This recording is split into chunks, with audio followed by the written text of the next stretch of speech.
Pengawas Ketenagakerjaan. 1. Seorang pengawas ketenagakerjaan menemukan perusahaan X mempekerjakan pekerja di bawah umur. Berdasarkan Undang-Undang Nomor 13 Tahun 2003, berapakah batas usia minimum seorang anak boleh bekerja? A. 12 tahun. B. 13 tahun. C. 14 tahun. D. 15 tahun. E. 16 tahun. Jawaban yang tepat dari soal di atas adalah B. Pembahasan dari pertanyaan di atas yaitu, bahwa menurut Undang-Undang Nomor 13 Tahun 2003 tentang Ketenagakerjaan, batas usia minimum seorang anak boleh bekerja adalah 13 tahun, dengan syarat pekerjaan tersebut termasuk pekerjaan ringan yang tidak mengganggu perkembangan dan kesehatan fisik, mental, dan sosial anak. Kita masuk soal berikutnya. 2. Pengawas Ketenagakerjaan Budi mendapati perusahaan yang memberlakukan sistem kerja shift.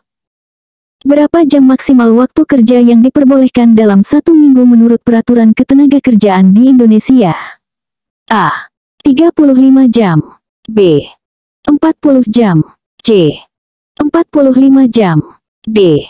50 jam. E. 55 jam. Jawaban yang tepat dari soal di atas adalah B. Pembahasan dari pertanyaan di atas yaitu, bahwa berdasarkan Undang-Undang Nomor 13 Tahun 2003 Pasal 77, waktu kerja maksimal yang diperbolehkan adalah 40 jam dalam 1 minggu untuk 6 hari kerja atau 8 jam sehari untuk 5 hari kerja dalam seminggu. Kita masuk soal berikutnya. 3. Pengawas Ketenagakerjaan Ani melakukan pemeriksaan di perusahaan Z dan menemukan pelanggaran terkait upah minimum. Apa sanksi maksimal yang dapat dikenakan kepada pengusaha yang melanggar ketentuan upah minimum? A. Denda 100 juta rupiah. B. Penjara 1 tahun. C. Denda 500 juta rupiah. D. Penjara 4 tahun dan atau denda 400 juta rupiah. E. Penjara 5 tahun.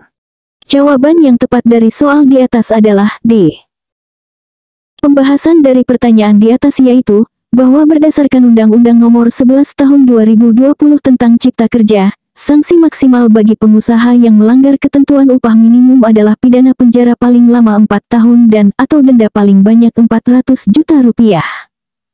Kita masuk soal berikutnya. 4. Dalam melaksanakan tugasnya, pengawas Ketenagakerjaan Dedi menemukan indikasi pelanggaran K3 di sebuah pabrik. Berdasarkan PP Nomor 5 Tahun 2021, apa yang harus dilakukan pengawas Ketenagakerjaan jika menemukan pelanggaran yang dapat mengakibatkan kecelakaan kerja? A. Memberikan peringatan tertulis. B.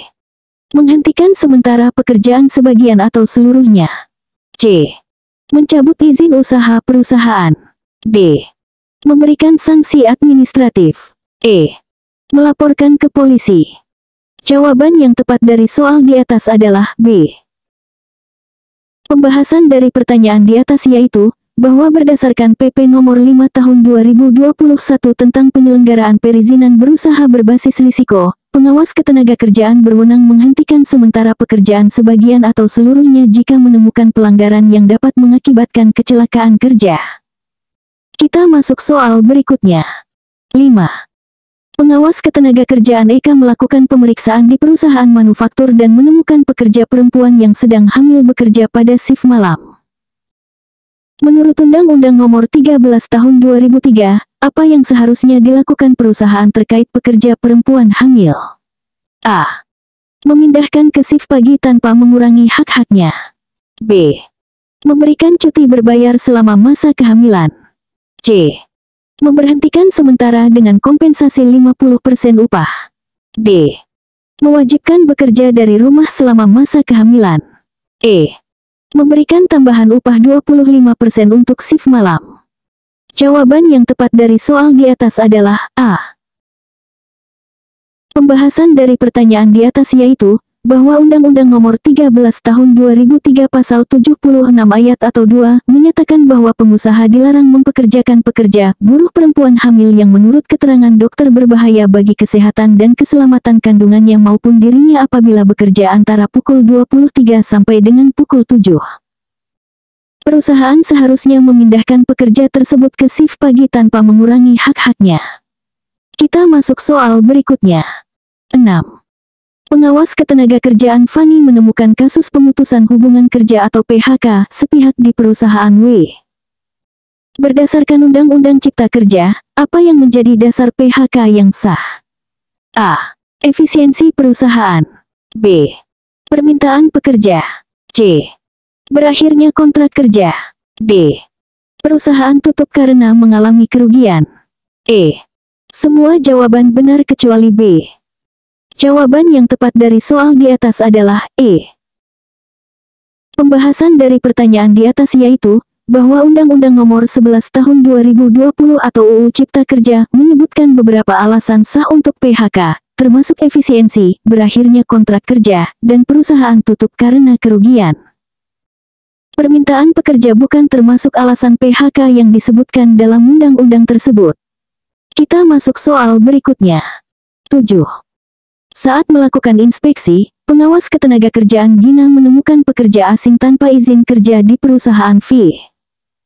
Apa sanksi yang dapat dikenakan kepada perusahaan tersebut? A. Denda 100 juta rupiah per pekerja asing. B. Penjara 2 tahun. C. Pencabutan izin usaha. D. Denda 500 juta rupiah per pekerja asing. E. Penjara 4 tahun dan atau denda 400 juta rupiah per pekerja asing. Jawaban yang tepat dari soal di atas adalah D. Pembahasan dari pertanyaan di atas yaitu, bahwa berdasarkan Undang-Undang Nomor 11 Tahun 2020 tentang Cipta Kerja, sanksi bagi perusahaan yang mempekerjakan tenaga kerja asing tanpa izin adalah denda sebesar 500 juta rupiah per orang untuk setiap tenaga kerja asing.